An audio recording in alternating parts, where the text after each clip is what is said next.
Hello guys, today we'll be covering a 2016 drama thriller film called Hackers. All relevant links and information for the film will be in the pinned comment below, so let's get into it. The movie begins when the main character Alex introduces his family.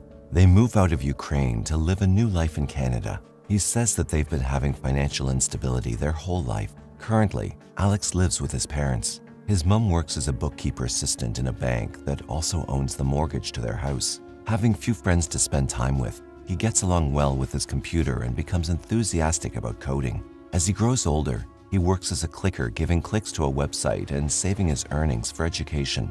Alex then becomes more interested in the internet world. It has all the information he wants to learn: the financial crisis, the banks, the vulnerable security of the system, and the need for change. One night, Alex overhears the arguments of his parents, who are both stressed due to their economic circumstances, and he quietly slips outside to buy coffee. The TV at the cafe shows news of a cyber assault organized by Dark Web, an online criminal organization led by a hacker named Zed. Later that night, Alex returns home, and he finds his mother weeping because she was dismissed from the bank.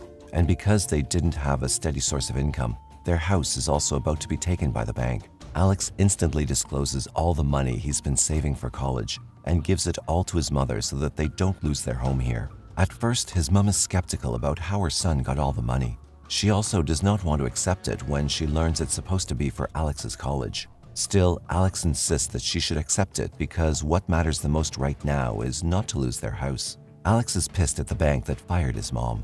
Because of them, he loses all the money that he saved for years. Thinking about earning back the credits, he searches on the internet on how to gain money fast, but almost everything is a scam. Suddenly, he remembers the criminal organization, Dark Web, that he saw on the TV at the cafe and looks up. He wants to join the organization, but first, he must pass the test. One of the members of the organization says that he must be invited or do a criminal act first for him to be validated as a rookie. Alex thinks of someone that he should victimize. He thinks of Randy, the bully in their school that's crazy about protein supplements. To be able to scam him, Alex creates a fake website that sells cheap supplements, and Randy falls for it. He uses his father's credit card, and Alex gets all the information. He gives this information to the Dark Web, and he passes the test. In the next scene, one of the members, Roosevelt, helps Alex make more money. His first job is in black market trading. Roosevelt will send him things, and he must sell them to get his cut. Alex enjoys this business, and everything is going well. In just 4 weeks, Alex earns about $30,000. He pays for his college, bids goodbye to his parents, and moves to Toronto. College begins in January, so he still needs more money to fulfill his living expenses. To sustain his money, he continues his business on the black market to earn more. One day, he steals an expensive watch on the black market. Unlike before, he can't risk selling it on Craigslist because there's so many cops and scammers. To test his luck, he goes to Chinatown to sell the watch. However, no jewelry shops are accepting it. Some are even suspicious that it's stolen. Later, a man wearing dark sunglasses notices Alex. The stranger offers him that if he could sell the watches for more than $30,000, he'd get a 30% cut. Alex agrees and gives him the watch. Interestingly, the stranger is successful and gives him the money afterward. Alex becomes curious about how he successfully sold it, but the person says that he'll only tell him if Alex tells him how he got the watches. The stranger then introduces himself as Sai, and he goes on to tell him the secret of how to sell items successfully. They become partners in crime, earning so much money in a very short time. While going to university, he realizes that college is not the life he wants to live. He decides to continue his business with Sai, stealing jewelry and hacking credit cards. The following day, one of Sai's friends from the club gives them a credit card from a foreign customer. She says it's a gift. Alex notices that this credit card has a lot of money. They make a fake ID and successfully withdraw from the bank without getting caught. One day, while browsing the dark web, Alex finds that the bank that fired his mother is now on the vulnerable list. He wants to get revenge and attack them. However, he fails. As soon as he got into the bank to infiltrate their data, the security had a close look at him putting a parasite on the computer. Before escaping, the security guards came to Alex to bring him to the head of security to interrogate him. The security threatens to call the police on him if he doesn't say where he got the software. Alex explains that the security in their bank is very weak, and he negotiates that if he updates the software for free, the security will not report him to the police. Because of this, Alex becomes famous on the dark web. Even the creator, Zed, commends him.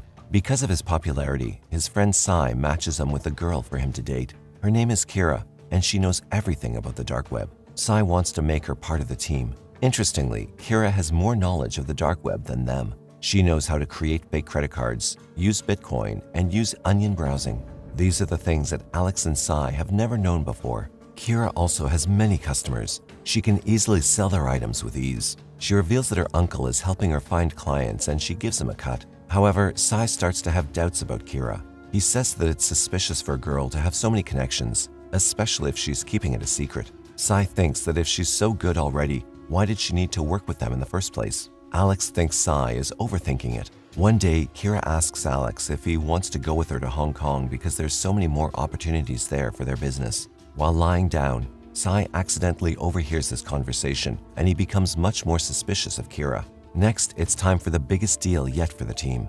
Kira easily found buyers that were willing to buy out all of their items in the truck. Before finalizing the deal, Sai steps in and talks to the clients. He says that he wants to build trust, saying that it would be okay if they don't want to buy all the items. Sai wants them to be loyal buyers in the future. Kira disapproves of this and says that the buyers should buy all of it or it would be no deal. Kira and Sai have a heated argument, and Sai has been saying to her all the things he's suspicious about. Amidst this disagreement, Alex goes to the head client and touches him. The client does not like this and takes out his gun and fires it into the air to warn them. He says that the deal is officially off the table, and if they try to have a deal with other people they know, he assures him that it would lead to chaos. The following night, they notice that a cop is inspecting their truck. Luckily, he goes away without noticing anything. Alex thinks that they're not safe anymore in the city and proposes that they move for their safety. Sai says that he wants to go to Hong Kong. Since Kira and Alex have already talked about it, the plan easily gets approved. In the next scene, we see Hong Kong become their new home. Alex hopes that their business will calm down a bit upon coming to the city. They continue their business, selling and buying jewelry, computers, gadgets, and other things. They're making a lot of money, but Alex feels that they're not moving on quite fine. Aside from making money, Alex also wants to challenge the system. He's getting bored of all the same business that they're doing. One day, Sai comes home with a lot of money. He brings it to prove that he still has the skills to buy and sell stuff. When he reveals what credit card he used, Alex becomes furious because he specifically told Sai not to use that card. Alex says that Sai is becoming a threat to their security and he wants him out of the team. Sai agrees and leaves the house peacefully. He says that their team used to be fun once, and now it's all chaos. To catch the attention of the head of the dark web, Kira suggests that they should attack all the ATMs in Hong Kong. Upon doing it, they can steal about $2 million worth of cash. After hacking the ATMs, they leave a piece of paper with a print of the logo of the dark web. The government officials notice this and say that they'll do everything to catch the criminals. Their plan is successful, although one night, Kira says that she does not want to be part of the team again.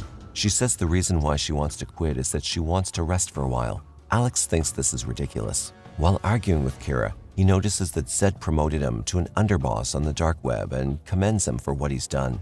Alex then demands to meet Zed. At first, Zed was not convinced until Alex says that it could involve billions of dollars. Zed agrees. Next, we see Alex meeting with Zed in some big warehouse. It's very secluded and secure. Zed is sitting in a wheelchair. He says that if they're willing to cooperate, they should not make any mistakes because he'll kill them and all their families and friends if they do. Later that day, after the meeting, Sai receives a voicemail on Alex's phone and apologizes for the trouble he caused. He says that he wants to have a second chance again to be part of the team. He informs them that he's at a hotel waiting for Alex and Kira. However, some unknown strangers forcefully raid their house and Sai is in danger. When Alex and Kira get home, they find Sai in the bathtub, dead and lifeless. They realize that this is the doing of the Colombian man that they've been stealing money from.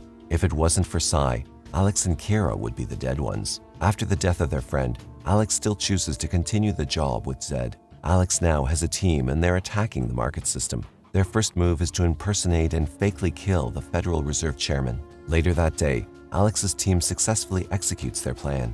After that, the team immediately spreads articles in the media stating the federal chair was shot. All the wealthy men panic as the market started to go down. All the money that the team stole is divided between Alex and the whole dark web. That same day, after the successful execution of the plan, unknown agents catch Alex and Kira. The agents bring Alex to an unoccupied building. Before letting him free, they destroy his laptops and other gadgets. Alex does not know who these people are and why they attacked him. Also, Alex looks around for Kira but finds her missing. To look for Kira, Alex flies to Thailand to meet her in the place they promised. Days have passed and Alex is still unable to find Kira. He feels alone. One day he decides to go to the internet cafe to go online. He uses one of his fake credit cards as a mode of payment. He learns on the internet that the state agents have defeated the dark web. Zed was captured and state agents killed Kira. The staff from the internet cafe calls the police to report him for using a fake credit card. Later, we see Alex imprisoned for 2 years. In his days spent in the prison cell, he thinks about getting his simple life back together. In the final scene of the movie, after spending 2 years in jail, Alex is finally freed through the royal pardon. On the day of his release, at the gates of the prison, he's met by Kira. Alex asks why she's there. Kira finally explains the whole story, revealing that she's been part of a deal she made with the FBI working as an agent to catch Zed. In the end, they both drive off together.